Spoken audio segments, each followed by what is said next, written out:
Welcome to the February 21, 2023 regular business board meeting of the Lower Merion Board of School Directors. The board believes it's in its best interest and the best interest of the students of the district to hear comments from district residents. An opportunity will be given later in the meeting for public comment both in person and through the chat feature, which will be read by Solicitor Roos. This meeting is being live streamed and video recorded with sound for public broadcast. All participants joining via the webinar will need to use the chat feature, which will be enabled during audience recognition. Thank you. Welcome, everyone, to our meeting this evening. We are starting our meeting with a presentation from Ms. Schaefer on sort of a Healthy Start Times update on where we are as we move through this process. Ms. Schaefer?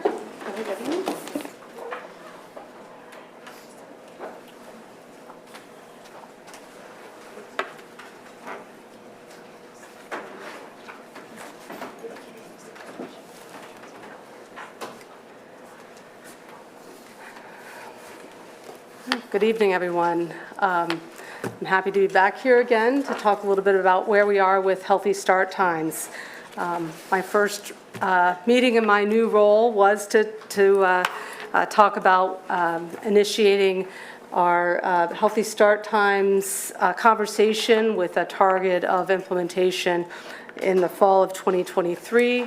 And so there's a few parts to this presentation. One is a brief overview for people who may just be tuning in for the first time, and then to talk a little more about what we've learned from some of the operational steps we've taken, to give an update on that, as well as some of the preliminary feedback we've gotten. And I say that with great emphasis, it's preliminary. And then finally, some clarifications about the engagement opportunities that are available. And we had some great feedback around the survey we launched, and I just also wanted to offer some clarifications around that. So to get us started, the why are we looking at changing school schedules? We've talked about this for a long time, and some people in the audience, I know it's been a very long time, but we do believe in the science behind ensuring that we have addressed the chronic sleep loss in adolescents. And major organizations such as the CDC and the American Academy of Pediatrics have recommended that changing secondary start times to begin no earlier than 8:30 provides a better opportunity for adolescents to get the sleep they need based on their biological changes and the shift in circadian rhythms that affect them during puberty and in early adolescence. So our goal is to educate the community about that, and one of the other resources that some of our community members have pointed to, and I think it's also a good resource for folks that want to take a deep dive, is the Start School Later organization that has educational materials and resources about this topic. And so there's a link there for individuals who are interested to take a deeper dive. Also important to this conversation is just to orient us to where we are. These are our current school schedules. Some things to notice is that we operate on a 3-tier system, and there are times that we have to maintain between those tiers in order for our transportation system to run effectively and get students where they need to go. It's a very complicated system. We're going to talk a little bit about that tonight. But we also, another thing to notice is the length of the school day. So that's another variable that we can adjust to in changing school start times to be more accommodating of addressing that why. So last meeting we talked about the proposed schedule, which we call the secondary swap, and that's namely because we swap middle and high schools in this scenario. And you can see there's also a slight push. I mean, I shouldn't say a slight push. The high schools start a little later, middle schools start slightly earlier at 8 a.m. You can see that we changed the start and end times at the various levels. The total time also changed for both high school and elementary, with high school decreasing by 20 minutes and elementary school increasing by 10 minutes, excuse me. And we'll talk a little bit about what that means in terms of realizing those schedules in a minute. And just for reference, for people that are going back into board docs and looking at this again, here's a side-by-side of both the current schedule and the proposed schedule, and you can see those changes. This is something that I think is important. Is this something that's worth doing? I think we've agreed on that. Is it is it achievable? I think it is something we can achieve. It's work that's ongoing and figuring out how to do it in a way that's successful and sustainable. More on that in a second.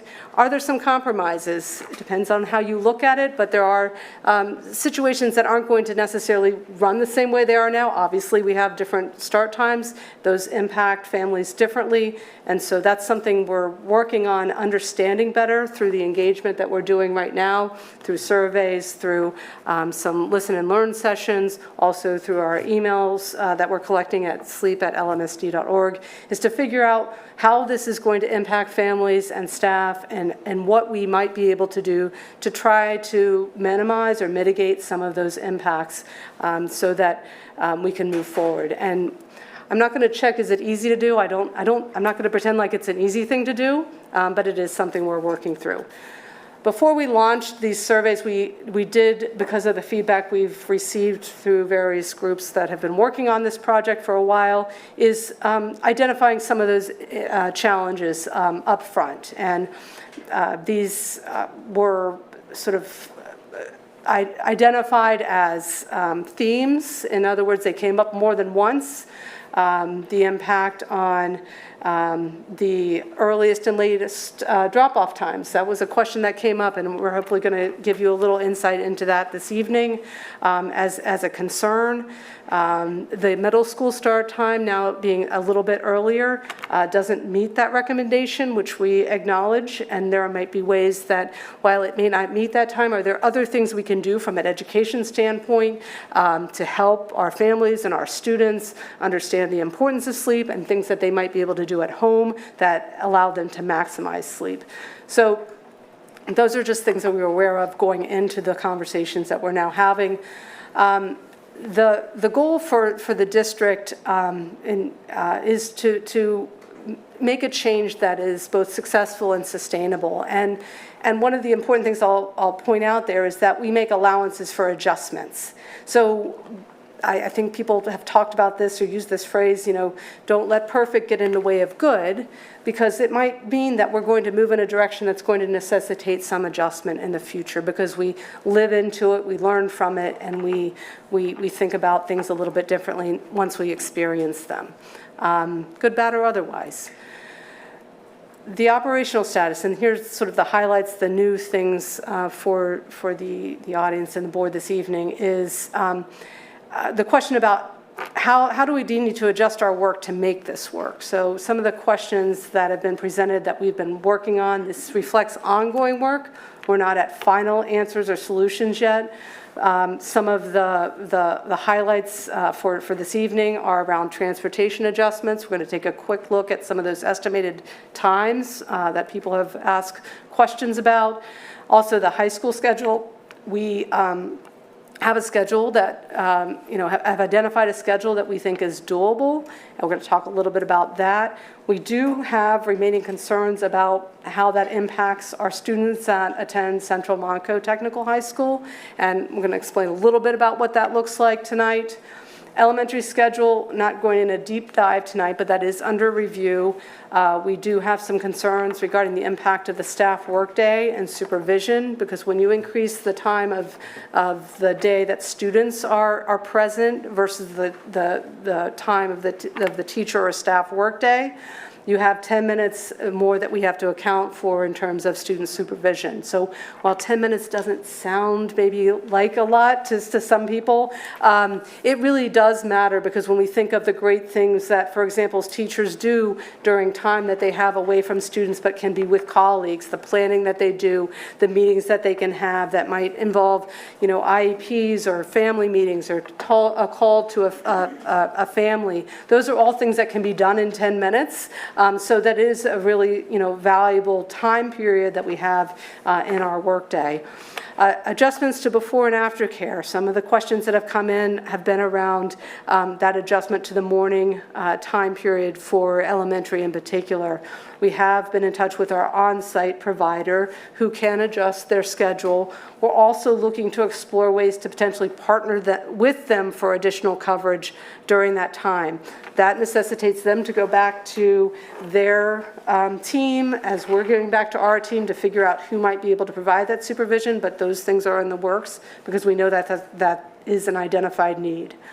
Some staff accommodations. Because of the shift in time, we do have staff members that are communicating to us a desire or a need to potentially move to a different level based on their family situation, depending on their work situation. Some of our staff have second jobs that they go to, depending on their work schedule. So we're probably not going to be able to accommodate all requests, but we're looking for ways to address those requests that are coming in. And certainly the not knowing yet is something that we're also feeling from a staff perspective of, we need to make some decisions. And I know that's a family concern as well. I don't suggest that it's not, but that is another thing that we're hearing from staff as well. Also, the athletic fields, to the extent that we will need accommodations for practices or games that go late into the fall or maybe in the early spring, we will have and are looking to accommodate those needs for potentially off-site practices and games during those periods of time where, due to lighting, we would not be able to accommodate on our fields. So as promised, one of the things that we looked at was potentially the estimated earliest pickup times and drop-off times under this new proposal. And again, these are some estimates. We know that it doesn't, and I'll show you in a second, doesn't account for every condition that we will live into or need to live into as something like this would be realized. But these are the estimates that were provided at this point based on this proposal. And so you can see middle school, they're beginning the earliest pickup potentially as early as 7 a.m. And then the latest drop-off for elementary school potentially at 4:57 p.m. Some of the noticings that we've talked about internally has been just with middle school. Sometimes we've talked about the efficiencies of high school going first in the order. Middle school sometimes takes a little longer, boarding and getting off buses. So those estimates are based on what we anticipate might be the case with students who are younger getting on and off buses. That's subject to some change.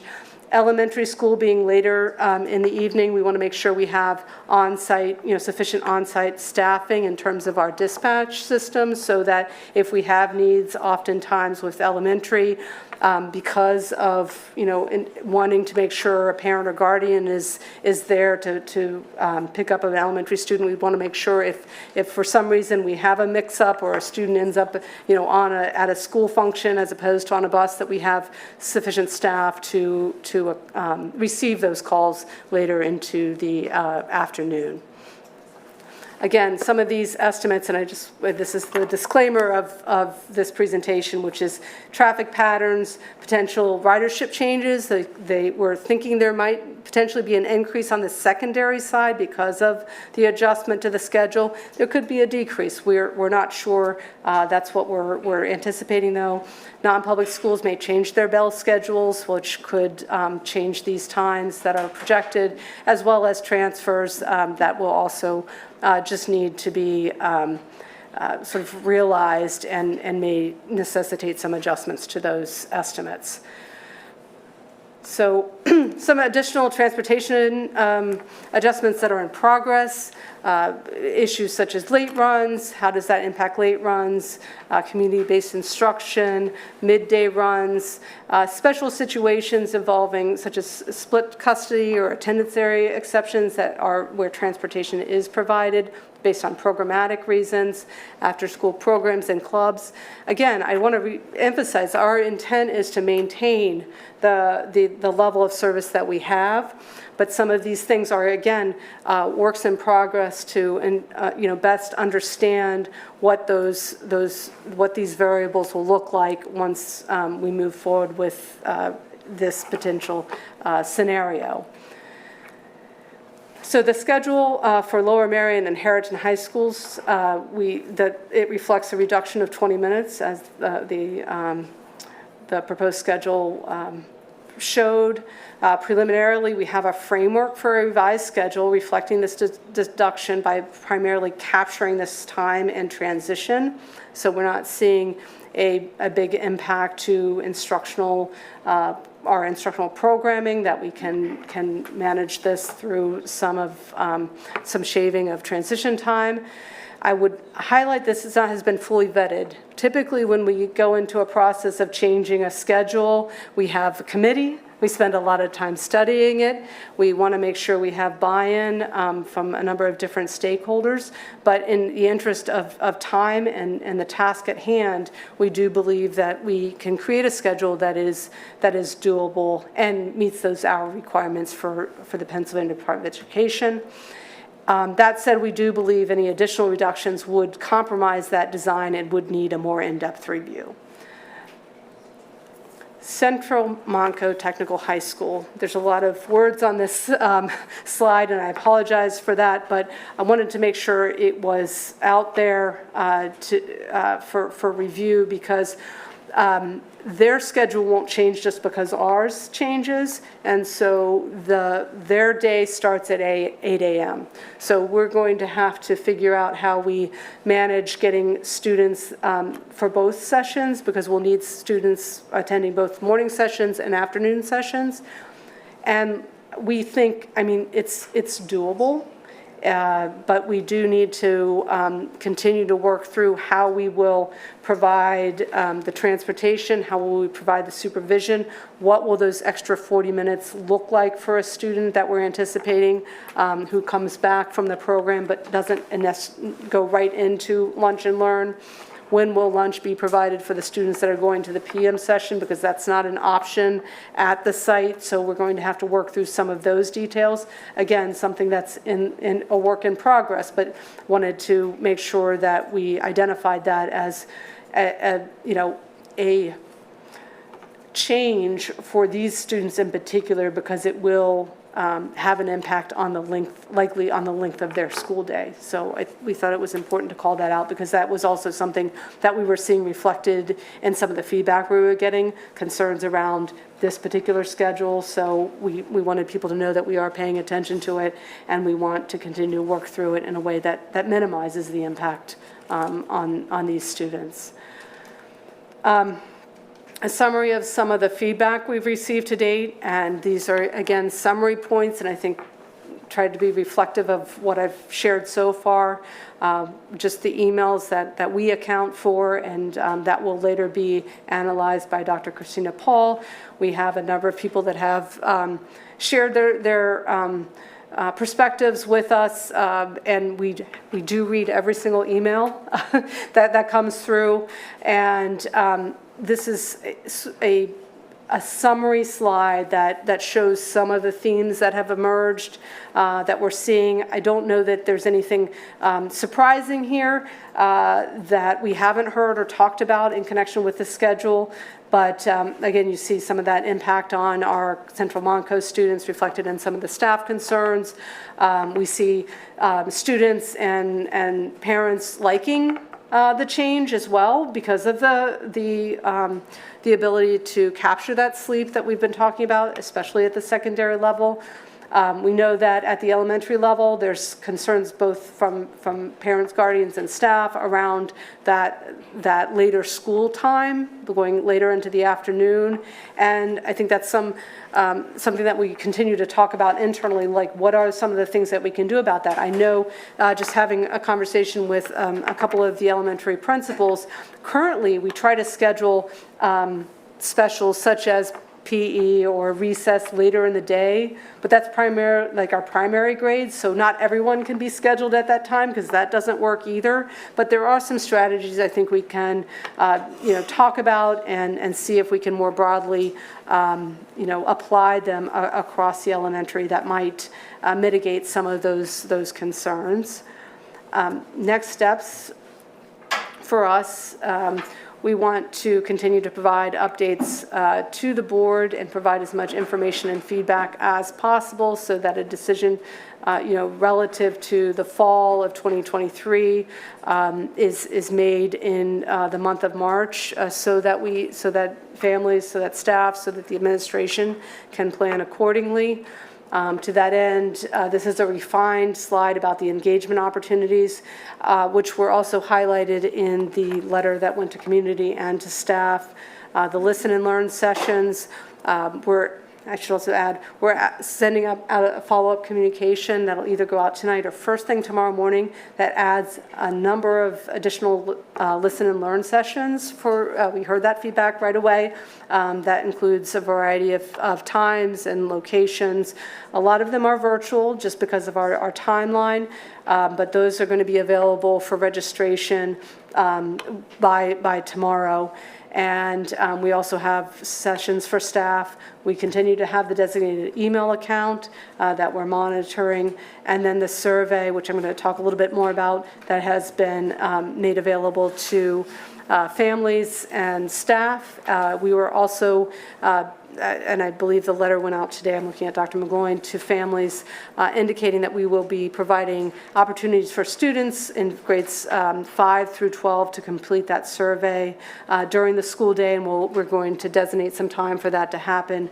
But we provided the parent guardian notice today to families giving some additional information about that. And finally, some of the questions that we received following the launch of our survey, I'm going to try to highlight them, but we have made some adjustments to the survey in working closely with Hanover. They've been very responsive to the questions that we received. We know that there was a question about fifth grade families being kicked out of the survey. That should not happen anymore. They were associated, I believe, with elementary, and that has since been corrected. Families of rising 5th and 9th graders will be able to answer the survey based on next year's schedule. And so when you're taking the survey now, you should be able to see all the schedules reflected as you're answering questions. And those that would need to go back and make that adjustment can do so. The way in which Hanover will review the data, they have a rigorous data cleaning procedure that will eliminate invalid responses such as multiple survey results from singular respondents and incomplete surveys, because one of the other questions we got was, if I try to go back, I get kicked out. You can go and restart that survey. All of this information is also going to be included that communication that goes out this evening. I said either this evening or tomorrow morning. So everyone will get that instruction to, if this happened to you or you would like to resubmit a survey response, you will have the opportunity to do so, and those instructions will be provided. Finally, as I mentioned, we have a number of additional listen and learn sessions that are being offered over the next couple weeks, a combination of in-person and virtual. Registration is required. That is also moving forward and is highlighted in the communication that's being released. And I believe that was an additional, just keeping that framing in mind. When you do share comments with us through the sleep or elsewhere, it's helpful for us to know how this change will impact you, how we can make this work for you and your family, and again, anything else you would like to share. And this presentation will be available. We will be sending that communication out with those details I just described. And again, please feel free to share information with us via sleep@lmsd.org. So that is the end of the Thank you, Ms. Schaefer. I think it was particularly helpful to see some of the operational impact and discussion areas and research areas that the district is undertaking. I wanted to open up to the board if there were any questions. Ms. Shrek? Hi, thanks so much, Superintendent Schaefer. I have quite a few questions. I guess to start out, first of all, just really helpful context. Some of the things I'm thinking about are in the schedule for elementary in particular. Have we mapped on what time lunch would be for the elementary students in terms of arrival and how that would impact their day? That's in progress. Okay. So- And like staying in scheduling, wondering about the high school schedule. I noticed that the middle school course selection for incoming students is coming out this Friday. Has the high school course selection for next year's schedule already gone out? So, sorry. Yes. So would that mean then we are needing to redo that aspect of scheduling at the high school level as well, or that would have zero impact, it's just the time? I'm going to ask Dr. McGloin to either confirm or she can jump in and answer the question, but It will not have an impact on the courses that are chosen.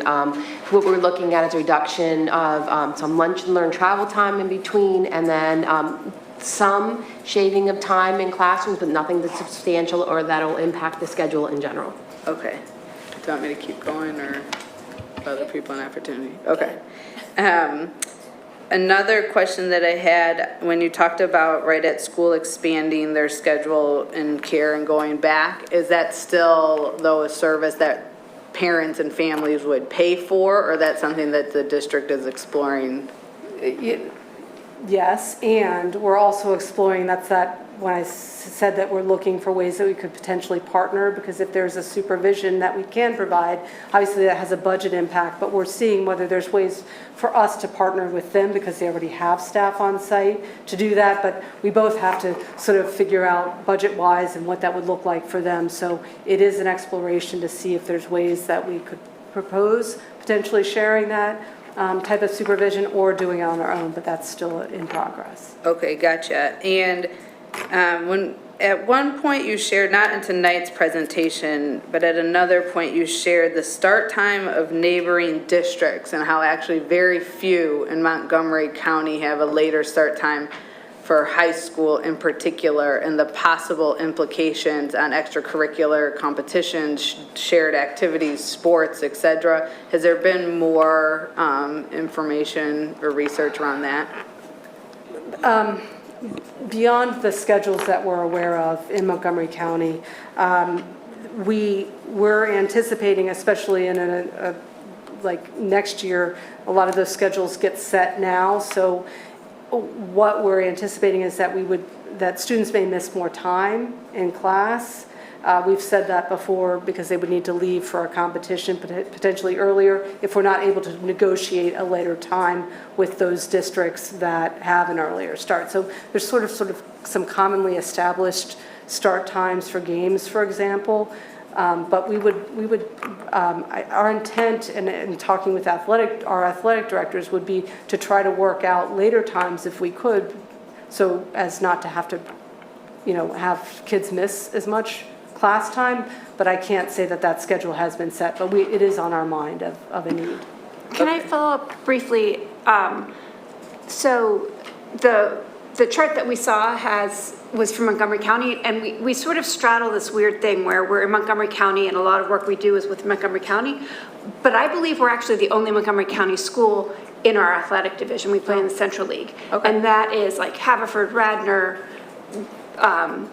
right? It's a different, and many of those schools actually have TE, like Conestoga. They've already actually changed their schedules, not Haverford. But I just wanted to say that it's like a weird. Gotcha. No, I didn't. That's know a weird that. place. I appreciate that. Yeah. But I mean, But that's whatever certainly that something that I'd love comparison to is, yeah. bring back as another update for you I think you've identified one that's on people's minds as well, so. Just 3 more. Sorry. Do I get a water break? Okay, yeah. One question just top of mind is, what criteria would be used to determine staff requests who are requesting different positions? Maybe not prepared to share at this time, but I would imagine that could get tricky. Yes, and so I'll use the example of what we did last year with the K-8 transition. That was a pretty big shift for a lot of staff. And in the fall, we put out a survey to say, what would you like? And we sort of tabulated all of those responses and were very attentive to that as we were planning out the needs and our changes across across the schools. And when we knew we had an inconsistency between what someone wanted and what the need was, we did follow up and have direct communications with those impacted staff members to say, I know this isn't what you wanted, but this is what we really need you to do. So we tried to be really intentional. Obviously, time gives us the opportunity to do that. So in the interim, because we're not sure yet, we're telling staff, you need to make decisions based on what, you believe is best for your family. But again, there's a little bit of I have to acknowledge, stress building up, because if people don't know what that final decision is, they are not able to apply for positions that we're already posting for next year. So it's that we're kind of in a little bit of a balance time, like we need to post so we can get them filled, but we also know that there's this reality of staff that we would like to try to accommodate if we're able to. So we would ideally have a process that we go through similar to the way we did with the K-8 transition, but it a little bit depends on the timing. Gotcha. And then the third and fourth graders, at least the fourth graders, after that awesome presentation last week, maybe could I make a push to survey them as well as to their perspective? I was surprised to see us not survey any of the elementary students on their thoughts.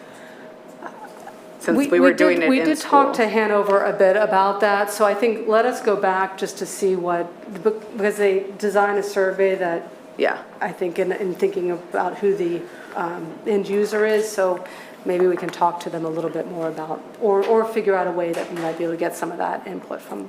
And then something top of mind, I can look into this startschoollater.net, but I guess I'm really thinking about how does COVID impact the different age groups differently and where we are at this moment of time and the different risks there are for each age group accordingly based on where they are in their schooling process is just something top of mind. So the current elementary school fourth graders, this is their first year in elementary school. They've been in school for a whole year. Does that impact any of the recommendations from Start School Later or other research in terms of some of the needs or not to put one science against each other, but I'd just be curious. I think that's a great question, and I don't have an answer as I stand here, but it does remind me that I wanted to say something at the beginning of this, which I framed the last time, which is I think as a district, we know that this is one aspect of wellness, and there's so much that we want to make sure that we're addressing in terms of student needs right now, especially post COVID, or on the other side of the hybrid learning, for example. So I think, I would just respond. I would be happy to look into that a little bit more. I can't say specifically that I've seen a correlation between COVID and start times. I definitely have seen it correlated with overall student wellness, and I think that's really our primary focus, and this being one piece of the puzzle that we can potentially address. Got you. And finally, I'd just like to make a comment because I didn't have a chance last board meeting on the vote for tyranny. I did vote no to that.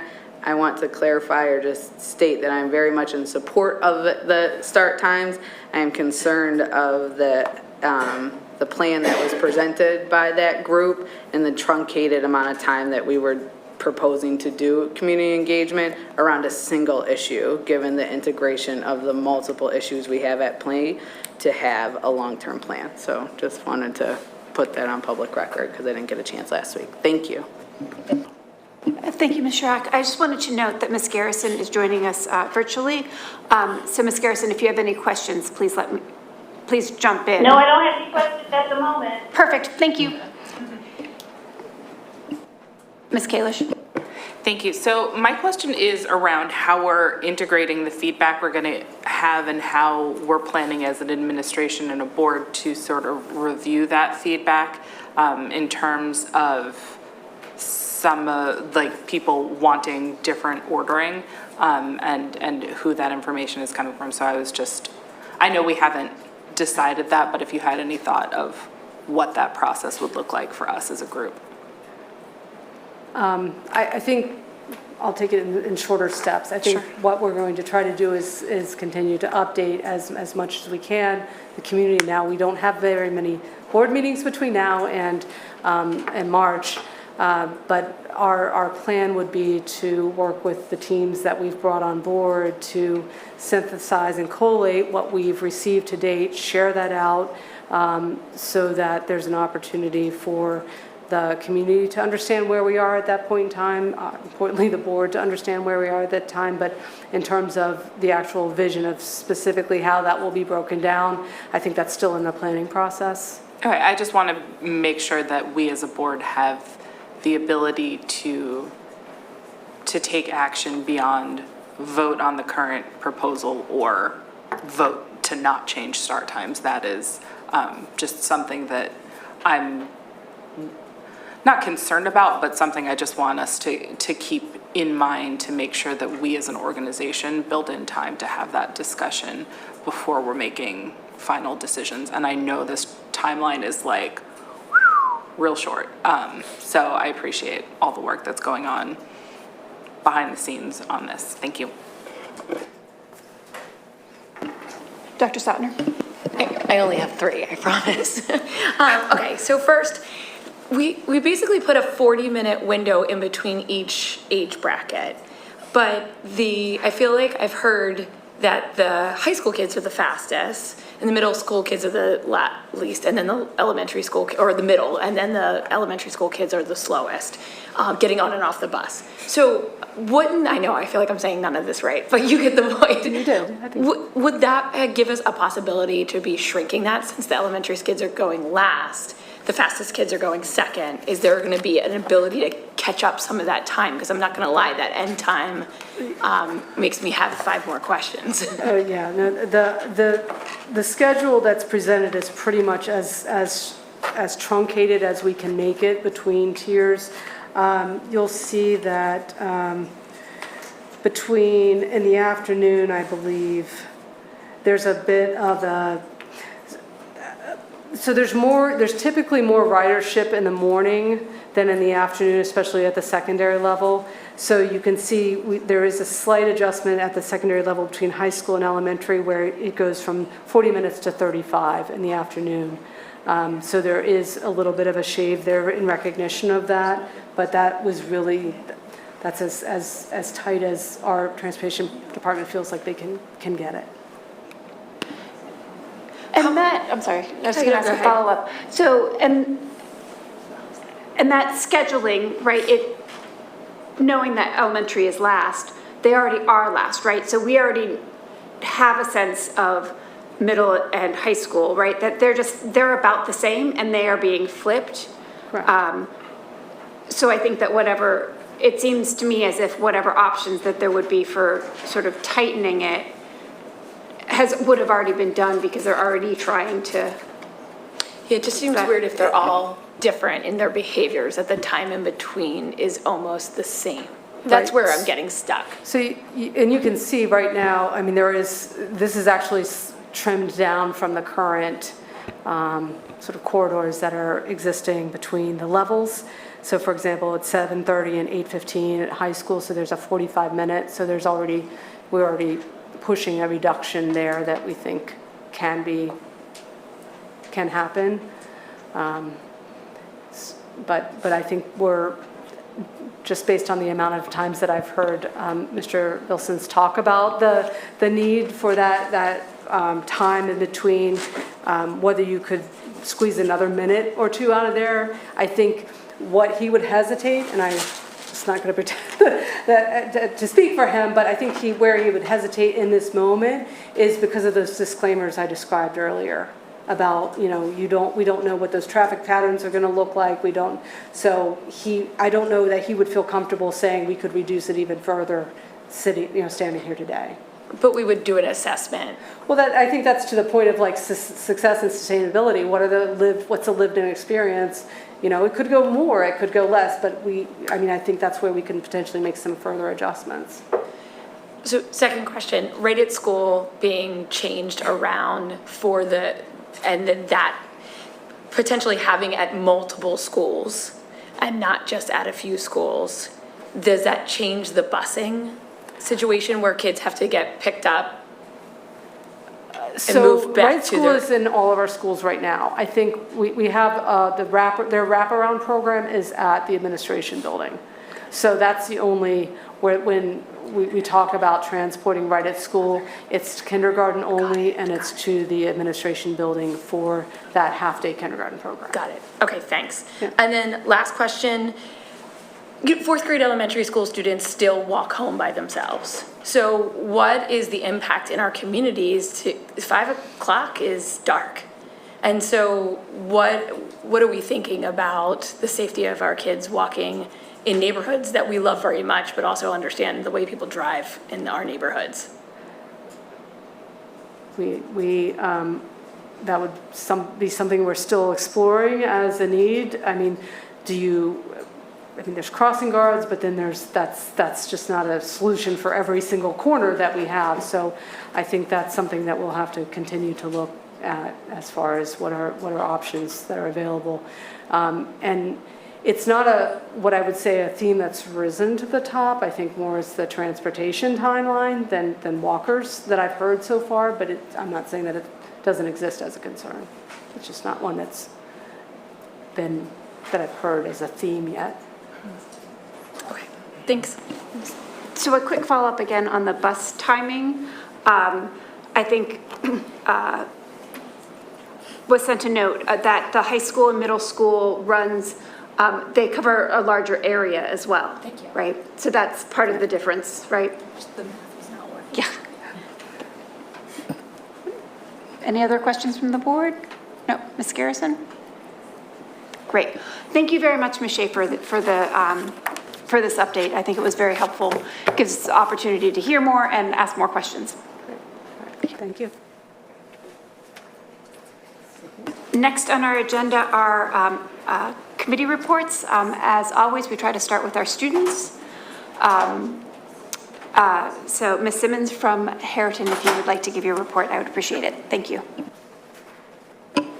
Good evening, everyone. Throughout February, there have been many notable events at Merion. On February 3rd, the annual Winter Pep Rally was held to celebrate winter sports as well as to showcase the work of Dr. Merion contestants and other Merion clubs and activities. Dr. Merion, in fact, takes place this Friday. On February 7th, several principals and assistant principals from surrounding school districts visited to observe Lunch and Learn and potentially implement it in their own schools. On the 17th, teachers had a staff wellness day and took the time to connect, build relationships, and enjoy time with their colleagues.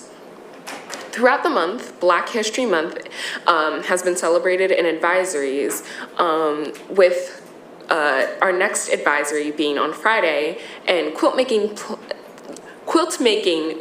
being planned for a school-wide quilt. At the same time, individual Rams have also had numerous accomplishments. Merion senior Vincent Delela and junior London Williams earned Central Montgo Technical High School Student of the Quarter designation for their performance in their respective areas of study. TSA recently participated in the 2023 Region TSA Conference, where the team claimed 35 top 10 finishes. Senior Muriel Brosman was recognized by Patch as a star student for her involvement in the Unified Bocce Team Ball, which joins people with and without intellectual disabilities on the same team. Milan Rami and Abe Lloyd qualified for the indoor track state championship meet at Penn State. Milan will be competing in the 600 and 200 meter dash, and Abe will be competing in the 200 and 400 meter dash. Senior Chandik Lee has earned a spot in the Region Choral Ensemble, and he will go on to participate in the Region Chorus Festival. 9 Harriton students were also selected for the Regent Orchestra by PMEA. Students from Harriton also attended the 17th Annual Delaware Valley Consortium for Excellence in Equity High School Student Leadership Institute. This year's theme was Use Your Voice to Share Your Light. Special shout out to Nathan Banto for organizing and chaperoning this event. As always, thank you for your time. Thank you so much, Ms. Simmons. I will give a shout out to Dr. Harriton. It's a really great event if anyone wants to go, and they raise a lot of money for really great organizations, including the Lower Merion Township Scholarship Fund. So thank you. Fortunately, Ms. Wu is unable to join us today, so then we'll move on to our board committee reports. And the first is a report from the January 25th Communications Committee. Do I have a taker? Anyone? Okay. We're going to move on to the February 1st Curriculum Committee. Okay, we can cycle back to communications. I'll be brief on this one since both the presentations that we covered in CCOB were actually then presented to the full board in last week's Education Committee meeting. First, we had a presentation from a group of current and former 4th grade teachers on the implementation of project-based learning. PBL is the concept of transdisciplinary learning by the process of an entry event, followed by research and exploration, then to creation and sharing out. The committee reviewed their experiences in their classrooms this year and how it positively affected both academic and socio-emotional outcomes for their students. Next, we reviewed the new elementary STEAM special. STEAM teachers at all 6 LMSD schools presented on the types of activities their students at various levels were engaged in, such as coding, engineering design challenges, robotics, and more. We reviewed the engineering design process and how it's applied to learning in the STEM classroom. Universal STEM instruction has advanced the district's equity goals, especially for those students with IEPs who also have access to that STEM instruction. And as a personal plug from a kid who is obsessed with the STEM elective, it's a really, really great program, and the teachers were really fantastic in getting it done. And Ms. Kanciamessa also was integral in getting that up, and it's been really great for our elementary students. So the next meeting of the curriculum committee will be March 1st at 8:30 a.m. in this room. See you there. Thank you, Ms. Kalish. Ms. Robinson will do the report from the February 3rd Policy Committee. Thank you. The policy committee met in this boardroom in person, and the meeting was live streamed for concurrent viewing and recorded for later viewing. Updates and overviews. We received an update regarding the student wellness policy in AR 254.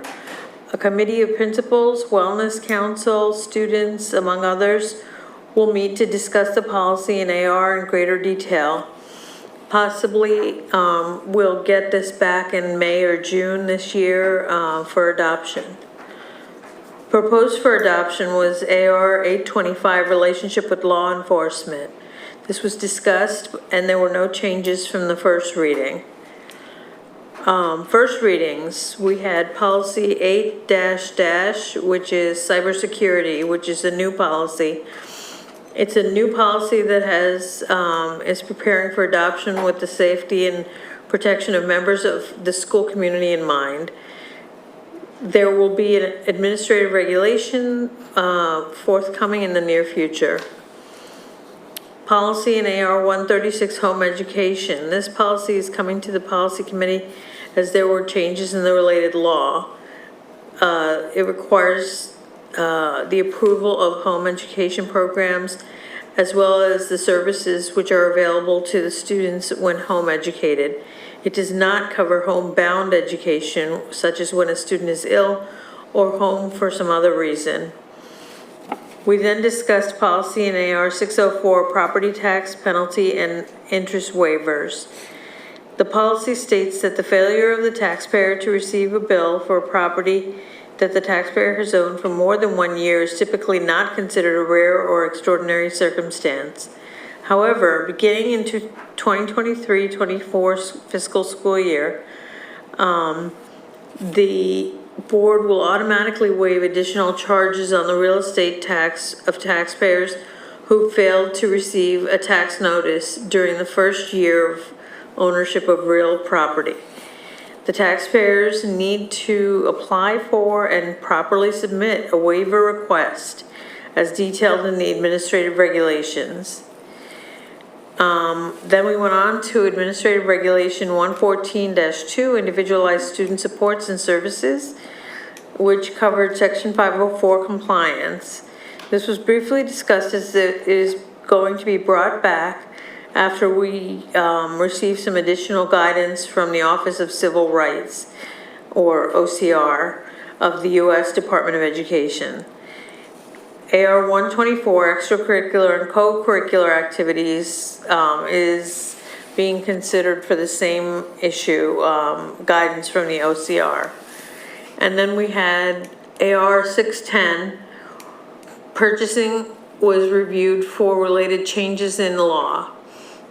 There was a discussion of equity around purchasing or entering into contracts.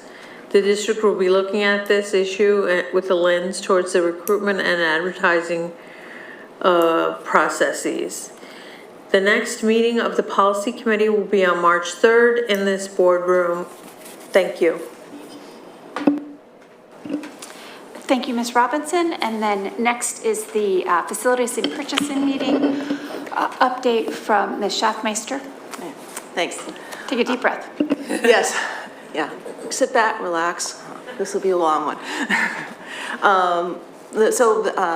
We met on February 16th at 8:30 a.m. And following a summary of the discussions and recommendations of items that were included in the agenda, we recommended for approval the list of bills covering the January 17th to February 14th of 2023. The following purchasing report items were reviewed and recommended for approval. For Merion High School, $70,805.10 to Corbett to purchase media center and library furniture, $146,765 to Webster Fitness Products to upgrade fitness room equipment that is available to teams, gym classes, and students. This furniture and equipment is original to when the school opened and is no longer functionable, and both purchases are under CoStar contracts. To Lower Merion High School, $27,147.40 to Sportsman for football uniforms with pricing under CoStar contract. That's for 80 away and 80 home uniforms at $170 a uniform. To Bala Cynwyd Middle School, $47,635 to Wenger Corporation with pricing under an Omnia contract to replace aging acoustical shells in the school auditorium that have worn down. District-wide, $33,028.19 to Dell Technologies with pricing under CoStar contracts to upgrade devices for Raptor screening systems and that replaces devices that are at end of life. $22,445 to United Rentals for a 40-foot scissor lift under a CoStar's contract. This will replace a decommissioned one that's 29-year This will replace one that's 20 is going to be decommissioned and it's 29 years old. Normally we will rent, but purchasing this one, the one that is used, it will save money in the long term. And then $70,909 to Tri-Am for district-wide building automated system BAS replacement parts and supplies under a CoStar's contract. The BAS is the brain of the HVAC systems in each of the buildings, and any of these parts fail, the HVAC system goes down it'd be up to a 6-week lead time for parts to arrive. In support of an operational BAS, a current review determined the following parts and controllers should be held in inventory for immediate replacement in case of failure. District-wide operating systems and user access, administration building, main controller and power supply, Belmont Hills Elementary School, main controller and power supply, Merion Elementary School, main controller and power supply, Welsh Valley Middle School, 2 main controllers and power supplies, Cynwyd Elementary School, main controller and power supplies, and 34 upgraded room controllers. To Welsh Valley Middle School, $210,650 $56.90 to FB Web for air handler and adapter replacement parts under a CoStar contract. Units that support the C building, these are 4 units that support the C building, a series of modules that will replace the air handler. The old system has been kept alive by these replacement parts. Belmont Hills Elementary School, $17,685 to Starlight for cafetorium stage lights under CoStar Contract 034-10. These lights date back to 1998, and $5,000 of this $17,000 will come from the American League's donation that was made in August 2022, or it was approved in August 2022 at our board meeting. We reviewed the following district contract and recommended it for approval. New MCIU, Montgomery County Intermediate Unit Agreement to coordinate access billing for the district due to the person in this position recently vacating it. This is for $70 an hour and expires June 30th, 2023. The access billing is labor intensive, and Student Service is taking it on, but will need further support of MCIU until this position can be filled. We approved Narberth Ambulance Service Agreement for automatic external defibrillators. They will provide annual maintenance service for its automated external defibrillators. The annual service fee is $33 $33 per AED. And if replacement parts are needed, they will charge us manufacturer charges plus 4%. There are 36 AEDs across the district on fields and in schools, and this is a not to exceed $3,000. On a monthly basis, they will make sure a green light is blinking and if supplies are needed. To note, the 911 system or 911 system also wants to know where AEDs and Narberth Ambulance is our first responder in the area. We recommended for approval JCC rental agreement for one softball field for Black Rock Middle School softball teams to practice and play greens over the spring season, covering 39 specific dates between March 20th and May 19th from 3:30 to 5:30 p.m. The cost is $120 per use for a total of $4,680. We recommended for approval $18,956.70 to Visual Sound Quote to Smart Learning Suite software subscription renewal. We'll provide software updates and support for Smart Learning Suite software. It's used by elementary and middle school teachers and a subset of high school teachers. Beyond its uses and capabilities for the teachers, it also integrates with the interactive projector systems and smart panels. We recommended for approval $111,564.80 to E+ Quote for a purchase of Cisco iPhones. The purchased Cisco iPhones replace older phones that will not be compatible with the phone system upgrade that was approved last month's meeting in January 2023. Many of these phones have been used for over 10 years. It includes wall mount kits, 20 conference stations, and over 750 phones. We recommended for approval the following 4 agenda items that support preparing the final plan application for the parking lot reserve held at Penwyn Elementary School as required under the Lower Merion Township Code. This parking lot was placed in reserve but has not been documented with LMD. LMT condition of approval number 34 of the preliminary plan requires the school district to submit the final plan to the township no later than June 20th, 2023. To that end, we request to be approved tonight individual work order with Chester Valley Engineers, not to exceed amount $35,000 for site planning, design, stormwater management design, and erosion control design related to the parking lot.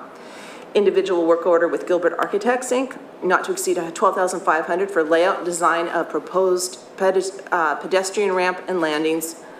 Individual work order with Glack and Thomas Panzik, not to exceed amount of $10,000 for landscape and planting plans related to the parking lot. Individual work order with Traffic Planning and Design, Inc., not to exceed amount of $25,000 for drawing, calculations, documentation, and forms related to the PennDOT Highway Occupancy Permit. We recommended for approval $20,000 construction for a construction change directive at Black Rock Middle School to furnish and install 4 permanent epoxy resin, acid, and base resistant undermount sinks to replace temporary sinks in Black Rock Middle School Science Room 3072. The anticipated installation is either during spring or summer break 2023. In addition to the above directed, we recommend for approval the following changes orders for Black Rock Middle School. $4,500 to Gessler for limited work at fencing that will be added back to charges to IMC. A credit of credit of $11,000, that was wishful thinking, $111,000. $11,111.50 credit from IMC General Construction for tech center material and cabinet tops that were not needed. $13,586 to JBM Mechanical Construction for filter change costs. It's being added back to charges to IMC. They didn't complete work on time and sanded after filters were installed, shortening the lifespan of the original filters. To Borough Electric Construction, we approved change orders of $13,353.75 to add power for faucet rooms and 2026 and 2028, $1,868.74 for flush valves in toilet rooms in 2009, 2010. We received an update on construction of the middle school. The main gym is open for use with the occupancy certificate received. The teacher station in Science Room 3072 is fully operational. To be done, corrections to remain, still remaining on audio, visual, and HVAC automatic temperature control installation. Chemical storage cabinet in Science Room 3072 is being procured, and 4 student sinks, temporary sinks are being installed. Use expected on February 21st include air and gas, final sinks correct depth, and are expected to be installed as a resistant counter over spring break, worst case summer 2023. The fume hood in Science Room 3072, connection occurring might have already happened. It says this from last week, it was this week, so it might have happened already. Track coating, the final servicing of the tracks is still set for June 2023. There are about $15,540 forecasted for future change orders. To date, we have $5,013,905 in total change orders on the construction project, the bulk of which which came from 4 causes. $2,222,464 resulting from additional work related to soil excavation and site preparation. $632,122 in change orders resulting from omissions or errors made by the architectural firm in the building design. $1,019,162 in change orders resulting from omissions or errors made by professional and sub-consultants related to building design. $613,511 in change orders from Lmsb's request. There are $2,126,413 in claims made by the contractors and $565,666 in claims made by Lmsb, which will be resolved through dispute resolution process. Including all disputed claims, the total project cost is to date is $105,964,026, which is higher than the $563,038 projected cost at the time of the contract award, but less than the $114,062,660 original construction estimate. Community comments at the meeting included future effect of school funding decision and potential of selling Oakwell. Questions regarding the 2016 master plan for Arnold Field, the possibility of using fields on adjacent property to Black Rock Middle School that has a soccer field. A community member also gave us a list of alternative fields for use for Black Rock Middle School. A question about who to contact if community identifies properties, and a request to protect the habitat and be environmentally thoughtful of the habitat living on the Oakwell property. The next facility and purchasing meeting will be held on March 16th at 8:30 a.m. in the same building. Thank you. Thank you, Ms. Schaffmeister. And finally, we will have, the Communications Committee report from Mr. Lee. Thank you. Communications Committee met on January 25th, 2023. 2023. Just a real quick update. We received updates on the communications team's efforts, including preparations for Black History Month, the Building Belonging video series, and the Martin Luther King Afternoon of Service. Received an update on the pilot for recording the committee meetings, and received an update on the effort to translate school messenger messages that go out district-wide. Among the languages that those messages will be translated into now include Arabic, Chinese, French, Spanish, and Hindi, and that's expected to go live this month. And we expect it to affect about 812 students district-wide. The next Communications Committee meeting will be March 29th, 2023 at 7 p.m. in this room. Thank you, Mr. Lee. That is the conclusion of our committee meeting reports. We do not have any additional agenda items to add at this time, so we will move on to audience recognition. So at this time, we will hear public comment. If you would like to speak at tonight's meeting and have not yet signed up with Mrs. LaPera, please do so now. For those of you joining us via the webinar, the chat feature will now be open, and you will see a 10-minute timer appear on your screen. You can submit your comments and/or questions via the chat feature. Please be sure, in both cases, both live and on chat, to begin with your full name and where you reside within the district. Again, it can just be a neighborhood. It doesn't need to be specific, and it's important in order for your comment to be shared. There are public comment. I want to ask if we have any student speakers that they'd be allowed to go first. Yes, and I did ask Sam to please sign up first, so you can come on up, Sam. Then followed by Sarah Thomas, Dina Yaski, and Lee Tavis. Should I start? Or? Hi, good afternoon, respected members of the board. Happy Valentine's Day. I hope you all felt very loved by your communities and families. I was very lucky early today to get to meet with some of you to discuss our plans and our hopes for Oakwell Forest. I know that I'm really grateful that I got to be able to meet with you guys. I just wanted to come here tonight to reiterate some of the things that we've been saying for the last few months. And add on one additional thing that I've been thinking about recently, which is that Lower Merion Township has committed to being carbon neutral by 2045. And I'm not aware if the school district has decided to match that commitment, but I do think that that is an opportunity the school board could look into, to even being groundbreaking and committing to carbon neutral by 2030. There's no reason that in a school district as affluent as ours, we have styrofoam lunch trays when we could have biodegradable ones, or why the lights outside of this building don't have any caps on them to prevent light pollution. There are relatively simple changes the district could be making to lower our carbon impact and to protect the future of the students in this district. And obviously that includes and extends to Oakwell Forest.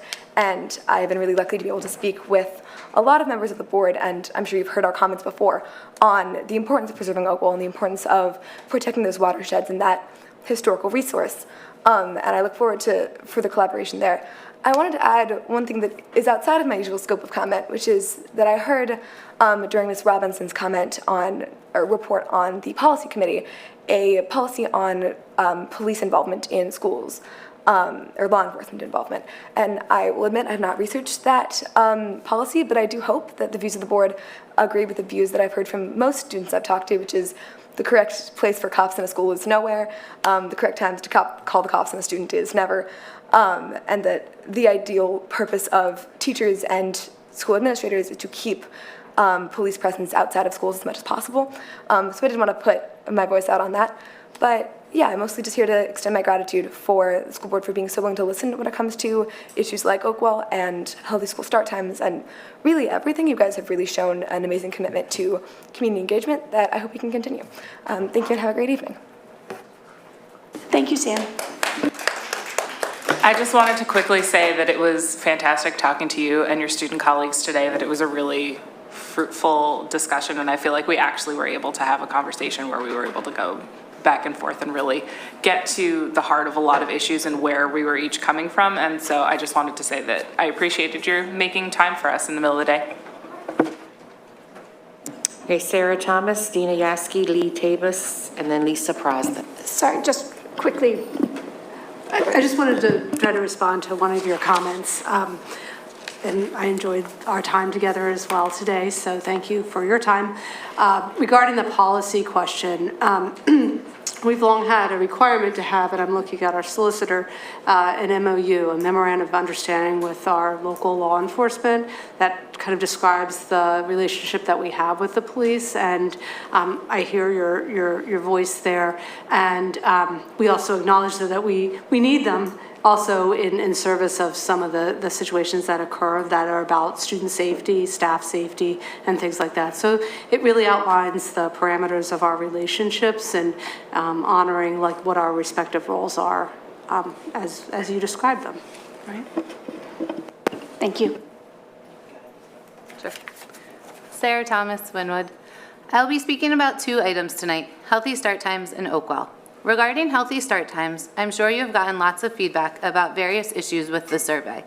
Having tested out the survey for various scenarios, residents are unable to take the survey if they do not currently have students in a district school. This includes parents like me who have a child that will be entering kindergarten this fall. I will be impacted by changing start times, but the survey does not let me respond because my child is not currently attending an Lmsb school. Parents of 5th graders are also unable to complete the survey, and parents of 8th graders are only asked about middle school start times, even though their child or children will be in high school next year. The survey also does not let you go back and change answers to previous questions once you move on to the next question. Based on all of these issues and others, I do not think the responses will yield valid results. Honestly, the survey for full-day kindergarten, which was created by the Full-Day Kindergarten Committee, was written much better and was free. The district should ask Hanover to create a new survey and scrap the current responses. Let the community know that the survey had many issues and ask residents to fill out a new survey. Now regarding Oakwell and the need for additional fields for Black Rock. I'm very pleased to hear that an agreement was worked out with the JCC for baseball and softball for this spring, and it looks as though the long-term solution will have those 2 sports playing at Polo Field. So for spring sports, that only leaves lacrosse, track, and tennis, all of which should be able to be accommodated on-site at Black Rock. For fall sports, there is only a need for space for boys and girls soccer and field hockey, as tennis and cross-country can both be accommodated on-site, volleyball plays indoors, and football is a combined team with the other middle schools. How many fields can be created on the current football field at Black Rock? Would an additional field be able to be created if the goalposts were removed, since there is no football team there to use them? Between boys and girls soccer and field hockey, some of those teams can be accommodated at Black Rock, so destroying the Oakwell property seems like a gross misuse of taxpayer dollars. I know that the district has been made aware of a full-size soccer field located on a private property 2 blocks away from Black Rock, which the owner is willing to sell to the district. There is also a property located at 1920 Montgomery Avenue, which is currently for sale. Both of these locations are closer than Oakwell and would allow students to walk to their sports fields with the addition of minimal sidewalks. Creative solutions like these need to be examined before the district pays $23 million to destroy Oakwell.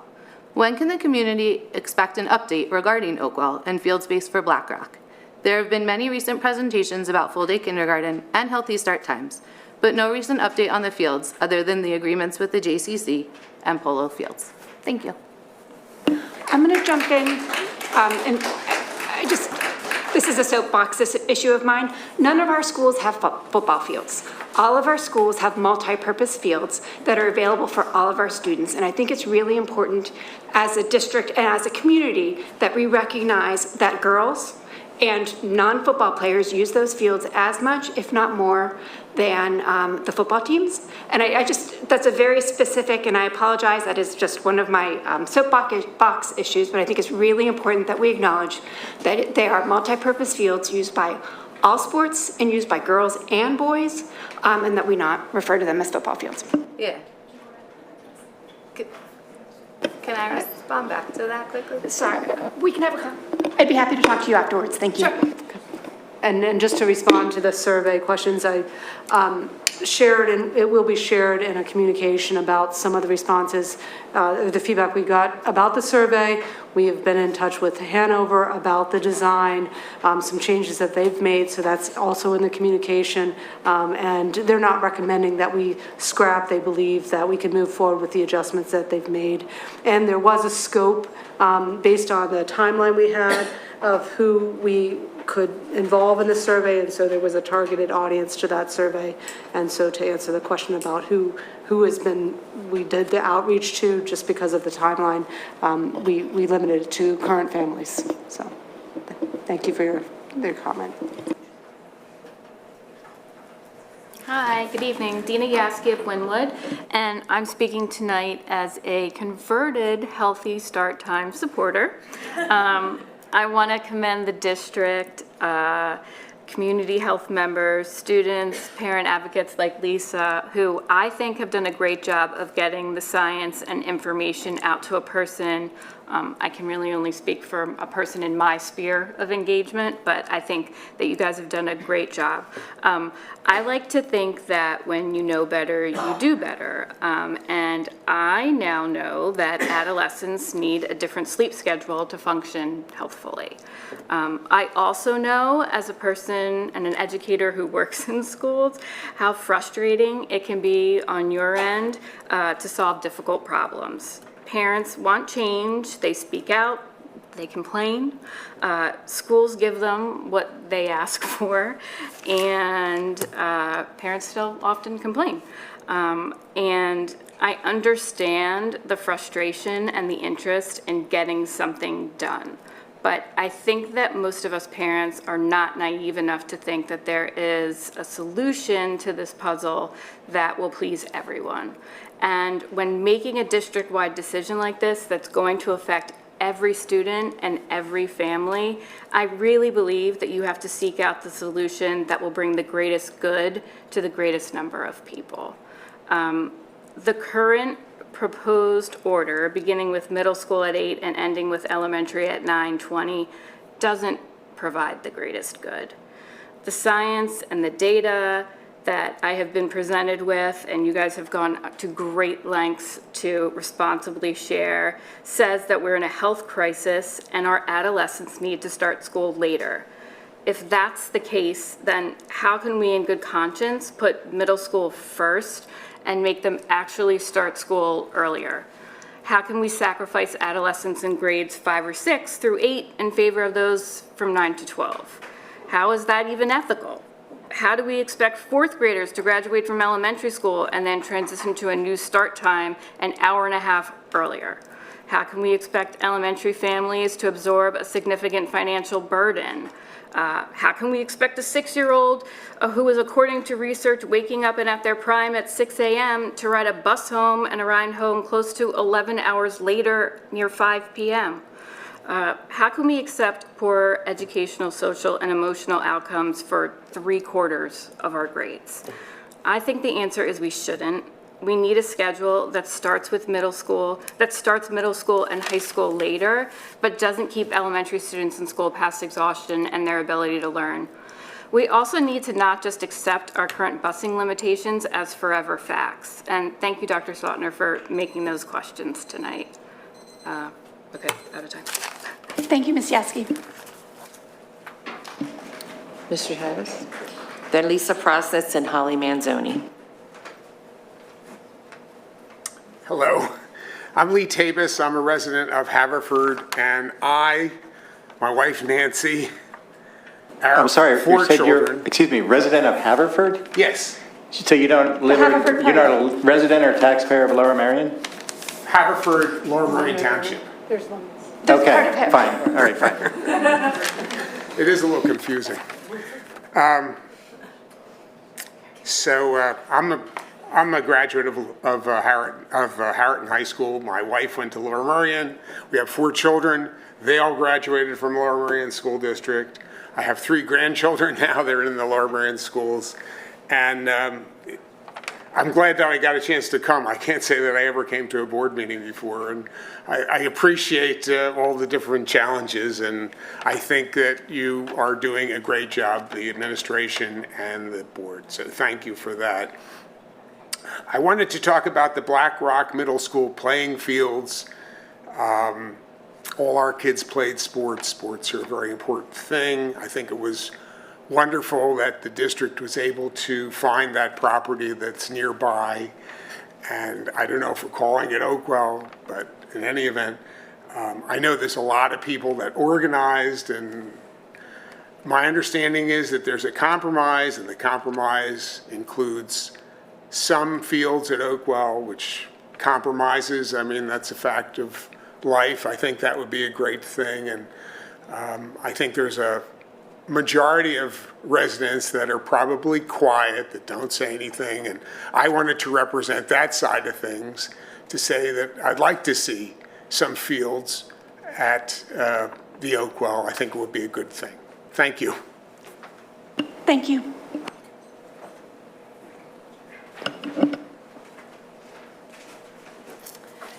Hey guys, okay.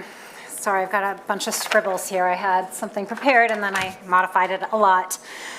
Lisa Prosnitz, Penn Valley. I'm excited to be here tonight and I'm grateful that our district continues to make progress. Thank you. Earlier this evening, administration sent out a second communication to parents informing them of their right to opt children out of the upcoming survey on start times. It would be a significant missed opportunity if our district does not, sorry, this is where I cross things out, does not educate our children on their very own sleep needs as they move through adolescence. If time is a significant issue, which it always is, even showing the Dr. Wendy Troxel 10-minute TED Talk, which is a wonderful video during advisory in high school or learn in the middle schools, would be tremendously beneficial for our kids. When I speak with my kids' high school friends, oh wait, I need my pen.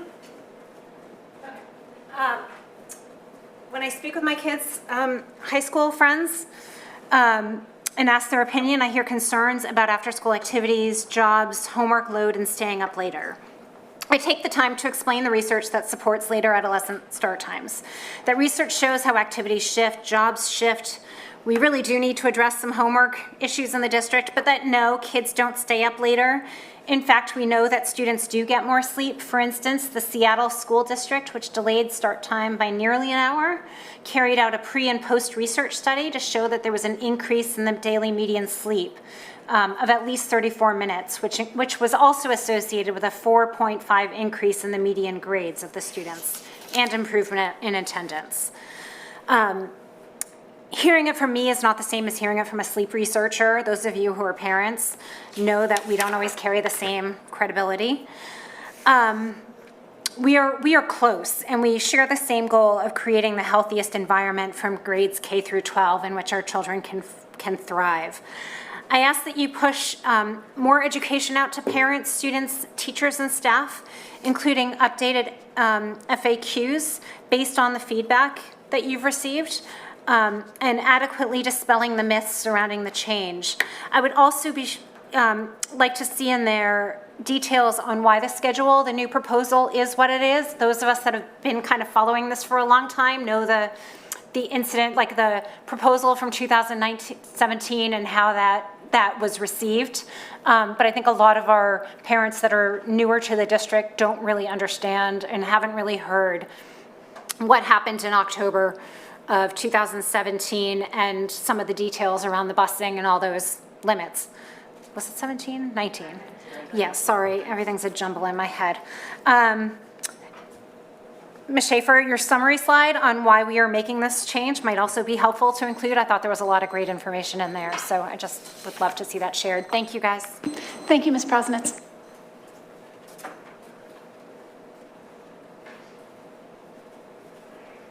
Good evening, I'm Holly Manzoni of Wynwood.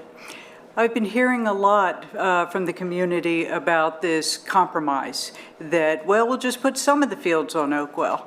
And I can understand how to many people who perhaps don't understand biology that well, that might be a possibility. There is some open space there. But I do have a PhD in biology and I understand it pretty well.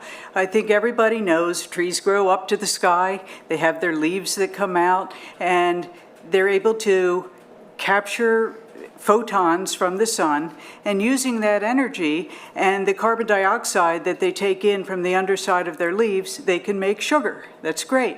But that's only half of what the tree has to do. That's how they get their food supply. They still have to live. They still have to grow, just like any other living organism. And for that, they need oxygen, just like we do. But they don't get that in through the leaves. They get that in through the roots. Now, when people think of the trees growing up to the sky, I think there are a lot of people who think the roots go down to China or whatever, but they don't. The roots grow outward. In fact, the roots will grow 4 to 7 times the canopy of the tree. That's how far the leaves and everything go out.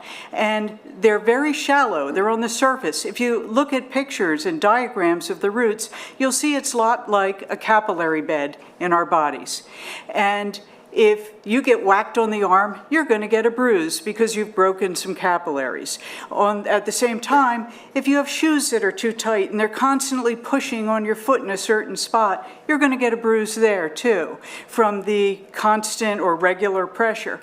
And what people need to understand is that with a big tree, their roots have to grow out really far to take in enough nutrients, water, and oxygen for that tree to grow.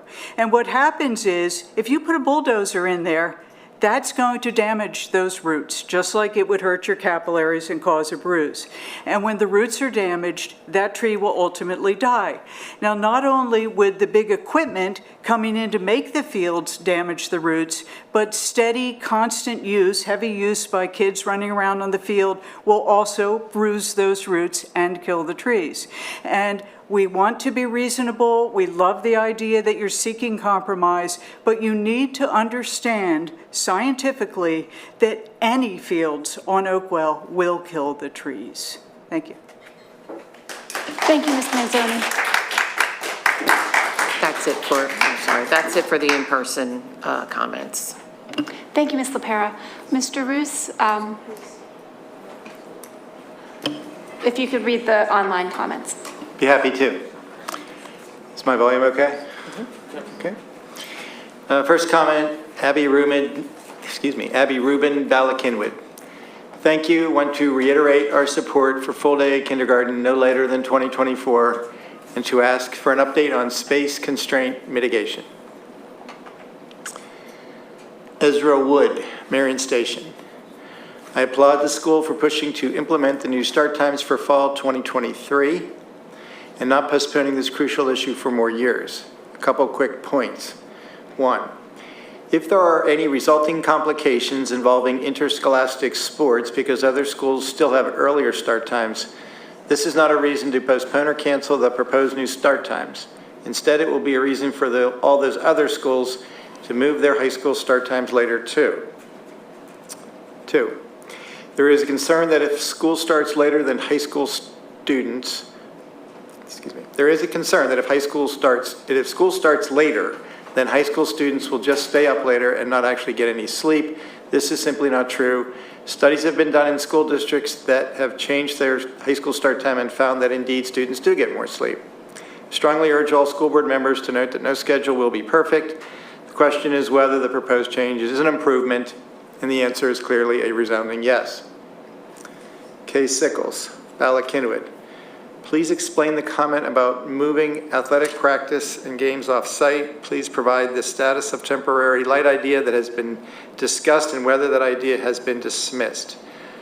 Also, I know that my child was enthusiastic about the extra 30 minutes of sleep, is not in favor or the hour-plus move, severely impacting sports and pushing homework later into the evening. Thank you.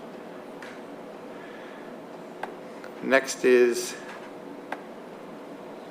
Kath Kurtz. My name is Kath Kurtz and I live in Narberth.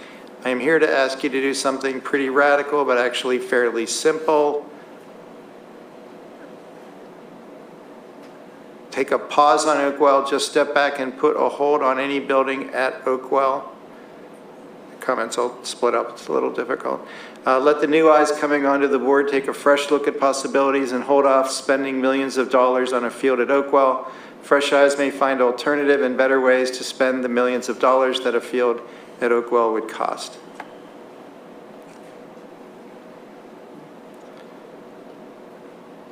Next is Laura Goldenberg. This is Laura Goldenberg from Bala-Cynwyd. I am here to support the implementation of healthy start times for September 2023. I have no reservations about moving forward with this plan, as it importantly takes into account the indisputable science around teens and their sleep schedules and needs. Understanding the complexities involved in making this change, I appreciate your plan to implement this plan in the fall and encourage you to make sure it happens. Thank you. Angela Robinson Gaylord, resident of Wynwood. As covered in the February 2nd, 2023 edition of the Philadelphia Inquirer, an organization that is based outside of Lower Merion has filed a complaint with the Federal Department of Education challenging diversity, equity, and inclusion activities in various schools in the Lower Merion School District. Can the board please outline the process by which the school district will gather community feedback as it pertains to this complaint? Additionally, what is the process and timing for the Lower Merion School District to provide a response to this complaint? Would you like me to respond to that now or later? Now? Currently there is no process and timing for a response because the EEOC has not yet issued a charge against the school district. OCR. I'm sorry, the Office of Civil Rights. The complaint was filed with the Office of Civil Rights. Yeah, the Office of Civil Rights has not yet actually issued a charge against the district, so and they may never. So there's no process and timing for the response. Katie DeBuff. Hello, my name is Katie DeBuff from Ardmore. I am excited about the update from last month's meeting about implementing full-day kindergarten starting in the 2024-2025 school year. I know space continues to be a constraint, especially in the buildings that are more crowded. I'm wondering what steps are being taken to identify spaces in district schools or other buildings to keep the momentum moving forward for 2024. Thank you. Adrian Seltzer, Wynwood. Given that Hanover messed up the HST survey, why would you have them doing more surveys? Will you be letting the community know about the errors in the survey so they can resubmit? How will this affect the outcome? Central Bucks School Board to revoke Policy 321, which was adopted on January 10th, 2023.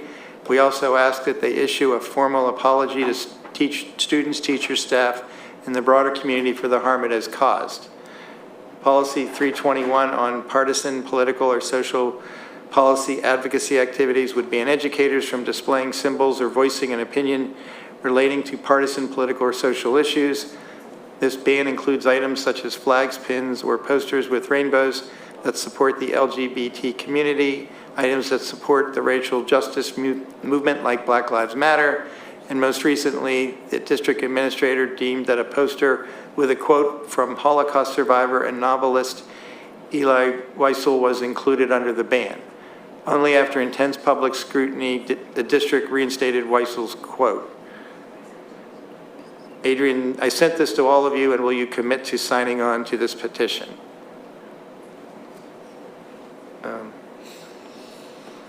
Kate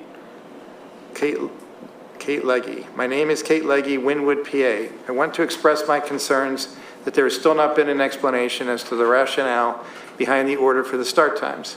The science shows that middle school students, particularly middle school girls, are greatly impacted by a lack of sleep. The current proposal takes away more of their sleep. Further, the science shows that elementary students lose their ability to focus and learn as the day goes on. My third grader noted tonight that it is already quite difficult to learn math, which is taught towards the end of the day because so many of the students are unfocused and antsy. At this point, is there any consideration of looking at the entire body of science when considering start times? If not, please say as to why. Finally, you have stated that you only want someone to answer the survey once. My children are different ages and the impact on them will be very different. Jill Altschuler, Merion Station. I apologize I had to miss most of Ms. Schaefer's presentation due to another meeting, so perhaps the following question was answered. Is there a possibility that students will no longer be able to attend Central Monco Technical High School next year if later start times are implemented? I read the information on the presentation slides, but could not figure out what the status is on that. Do you want to handle it now?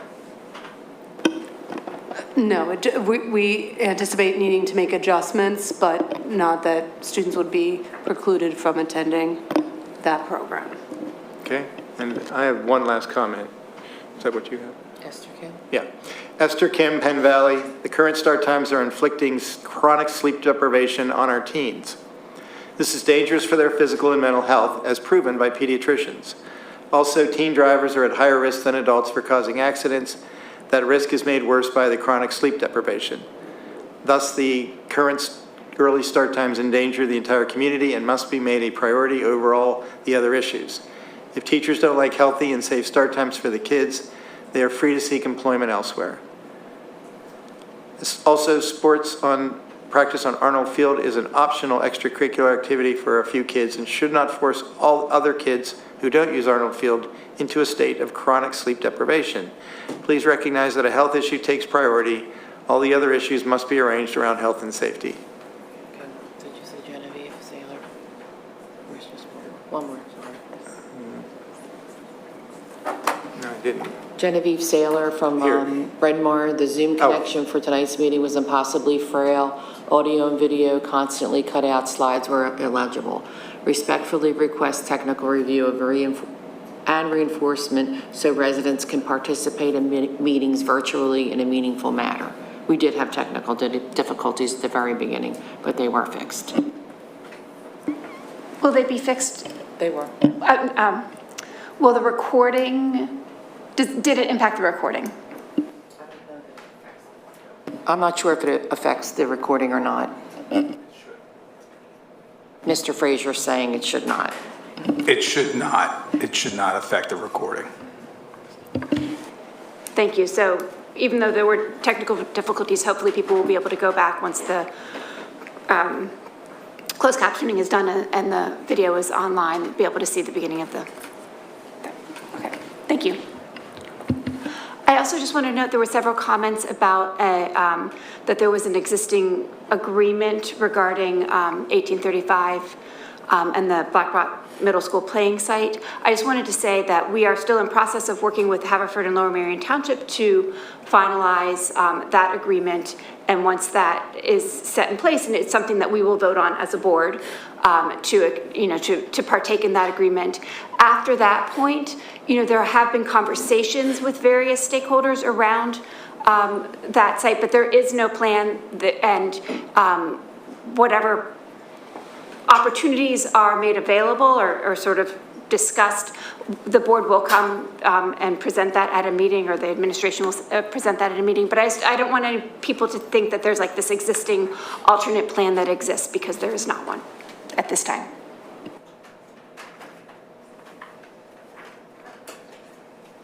Okay, thank you, sorry. Still continues to be my mic. So now we're going to move on in our agenda to the business part of our board meeting. Before we move towards approving the agenda, I wanted to ask if the board had any questions on any of the topics that are listed on the agenda. Ms. Kalish? I have three very brief and easy questions, hopefully. For 10A, I was just hoping that maybe Dr. McGloin, you could talk a little bit about what financial assistance is available for our summer programs, because that item is laying out the cost of what the summer programs are. And I know we have financial assistance available, and so I'd just like to hear what programs are available and what eligibility for those looks like. Sure.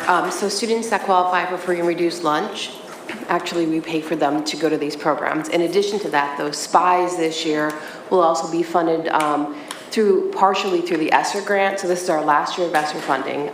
We've had a couple years in a row. This year, ESSER will pick up $200 of the $850 tuition for SPIES. And so we're still picking up partial for anybody that doesn't qualify for free reduced lunch that pays the full tuition. We're picking up $200 worth of that tuition as well through our grant. It's our last year though of grant funding. Next year, they'll have to pay full tuition. And we communicate that to families when they're registering that there is financial assistance available? Yes, it's actually in all of our brochures, and it tells them how to apply to receive that funding as well. Perfect.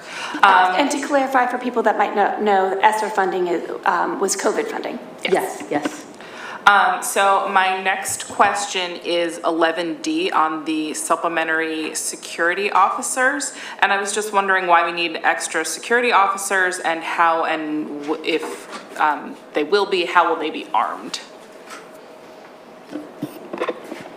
They will not be armed. They'll serve in a similar capacity to our existing security officers, just at additional points in the district, so that, just to address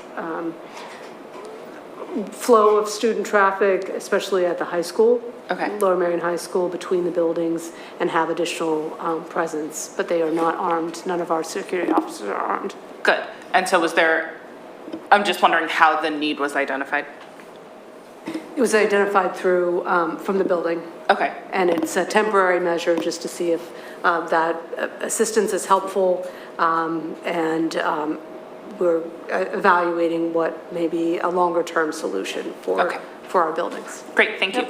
And my last item is not really a question so much as a request for 13A, like Sam was speaking to earlier, and I was just hoping that we could, as a board, be kept in the loop about the MOU with LMPD as that's being negotiated.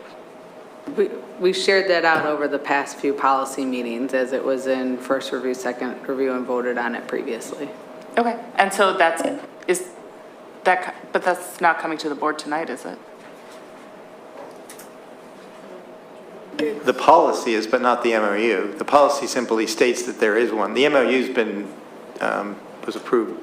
Right, my understanding was, reading the materials for this from the policy committee, that reading the attachment was that there would be an MOU to be negotiated shortly, and I just wanted, was I misreading that? Correct. Okay. You were misreading that. The MOU is required, every school district is required to have an MOU with their local police department.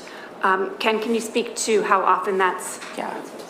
It's every 2 years, and I don't specifically recall when this one was. I think it's up.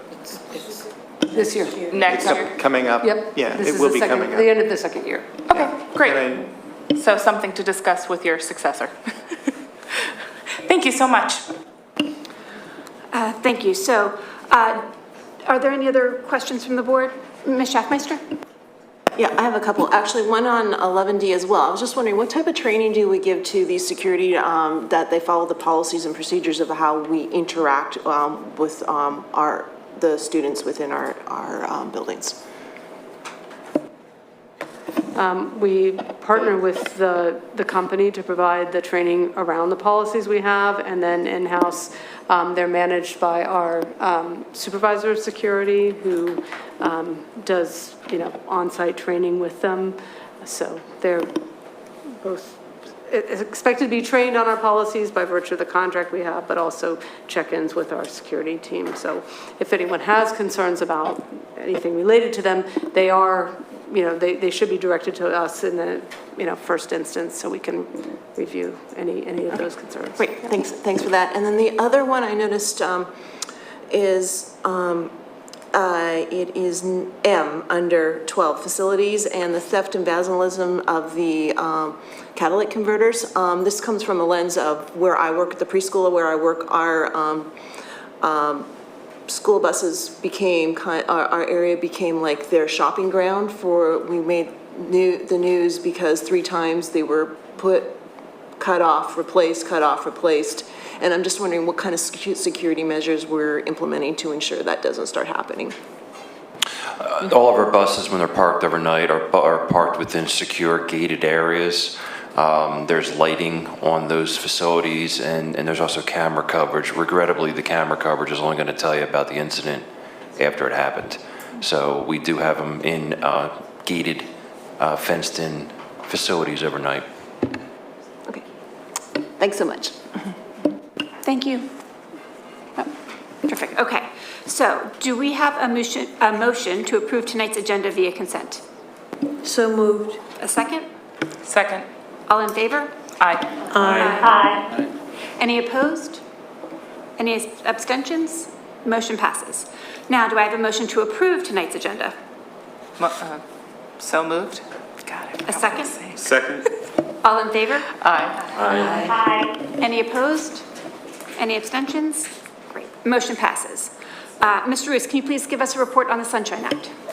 Yes, the board met tonight, mostly an information session, but there was some executive session discussion on land use litigation, and that's it. Thank you, Mr. Roos. Upcoming board meetings, which are our full board meeting dates, which are held at 8 p.m. here in the District Administration Office. Boardroom, Monday, March 13th is Education Committee and Supplementary Regular Board Meeting, and Monday, March 20th is a regular Business Board Meeting. Committee meetings will be held here in the boardroom. They are both live streamed and recorded, as are our regular board meetings starting at 8:30 a.m. unless noted otherwise. January 25th is our next communication. That doesn't make sense. That's my fault. February 22nd. is Sorry. Yeah, Thank that's you. my fault. Thank you. February 22nd is the upcoming Equity and Anti-Racism Committee, no longer ad hoc. At 7 p.m. It'll be held via Zoom. March 1st is our next Curriculum Committee meeting, 8:30 a.m. here. Friday, March 3rd will be the Policy Committee meeting. Thursday, March 16th is the next Facilities and Purchasing meeting. These are all at 8:30 a.m. here in the District Administration Office. March 29th will be the next Communications Committee meeting at 7 p.m. via Zoom. Please note, due to the upcoming spring break, which is the first week of April, both the April Curriculum and Policy Committee meetings will actually be held at the very end of March. Curriculum will be Wednesday, March 29th at 8:30 a.m. and Policy will be Friday, March 31st, the day before spring break, at 8:30 a.m. I just wanted to note two upcoming events. Committee for Special Education is having programming tomorrow evening, and then Thursday evening is a inter-school council presentation in support of our transgender kids. That'll be at 7 p.m. Both of those are via Zoom, and also starting March 4th through the 11th is the Inter-School Council Art Show at the Mainline Art Center. I encourage everyone to go and attend. It has art pieces from students in all of our 11 schools, and it's a really great event. You can see the amazing work that our teachers do with our students at that throughout that week-long opportunity. There being no further business, this meeting is adjourned. Thank you.